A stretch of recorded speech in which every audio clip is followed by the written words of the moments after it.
So, I know it's been a year since Jay has come out, and I'm betting most of y'all know what he does. But the poll speaks for itself. Also, join our Discord server. A lot of y'all have questions in the YouTube comments, but we're kind of lazy to reply to them. But us and our members may help if y'all join. So, starting with his slots. His first slot is a 6-star physical slot where plopping his true weapon is your best bet in most scenarios. And because of his passive, Arch-Gen equips aren't necessarily needed for him. So if you want to run some nuke equips like Valoray's true weapon, it's not a bad idea. His second slot is a 5-star heal slot. Obviously not a very popular slot to some, but yeah, just run Fina Devil Wings here, or if you don't have that, any revive or cleanse equip is great here depending on the activity you're doing. His third slot is a 4-star physical slot, where running Gray's Necklace or Grief is solid here. If you don't have those equips, just run whatever you got as it doesn't matter too much. At Limit Break 7, he gains a 4-star support slot, which is nice but not needed, so I wouldn't Limit Break him unless you're hopelessly in love with him. Onto his skill set. His skill deals 2300% water physical damage, and for 7 seconds it reduces enemies' evasion by 10% on a 10-second CT. It's nothing special at all. Evasion on the boss is quite niche, and there are accuracy supports out there. His arts deals 20,000% water physical damage, and for 20 seconds, it increases water allies damage by 50%, and if used within 120 seconds of the start of the quest, it will further increase all allies' arts by 20. This is a really good team support arts, centered around water units, though not needed. I would pop this if you're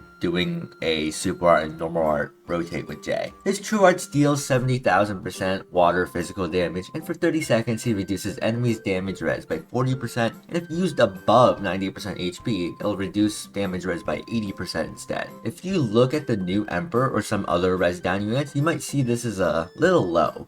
Granted, this has the only requirement being HP and is for all types of damage. 90% HP may be hard to maintain unless you run a dedicated tanker. His super arts deals 150,000% water physical damage, and for 60 seconds he increases own damage by 50% and own arts by 2 per second, which is stackable. And if it's used within the first 120 seconds of the quest, it will increase own damage by 100% and own arts by 4 per second instead. At first glance, you might think popping super art only is the best course of action, and you're right, in a way. This Arch-Gen and damage gain is quite significant, so running some other Arch-Gen units or crit supports can amplify this even further. After 120 seconds though, his DPS plummets quite a bit, so don't run him if your run is going to be beyond 2 minutes. His first ability increases his own arts by 200 at the start of battle. This is essentially Summer Miyu's passive, where each wave she gains 200 arts. Unlike Summer Miyu, Jay needs to pop his super arts for the good effect. So a lot of people will suggest doing an art super art rotation until the final wave. But if you get enough arts, then you should be able to pop a super arts literally every wave. Though that does require a good team setup. His second ability increases his own paralysis res by 80%. Unfortunately not 100%, but still a useful passive in some scenarios. His third ability is a leader passive, in which when he is set as the leader, all allies gain a permanent 10% damage res, and when not the leader, he has a 60% accuracy increase. Really good leader passive, though if you're running him with like Orgofen, I would honestly keep him on his accuracy passive, as you can use him as your accuracy DPS. Onto his true weapon, which deals 7,500% water physical damage, and for 10 seconds it increases own water damage by 50% and reduces enemies' physical resistance by 30%. This true weapon effect is pretty solid for water physical damage nukers, though I wouldn't really ever use it off of Jay. The first ability of the equip increases his damage and break power by 30%, which isn't crazy, but for what he already does, it sort of makes sense. His break on his super art, by the way, is 4,000, so you can help with some breaking. The second ability is a small 5% physical resistance up, which is cool. For Ascension, he requires 220 of the Frost Sprite Soul Gems. Because he requires 220 of these, which may be quite difficult for beginners to farm, if you have a max elixir, feel free to pop it on him.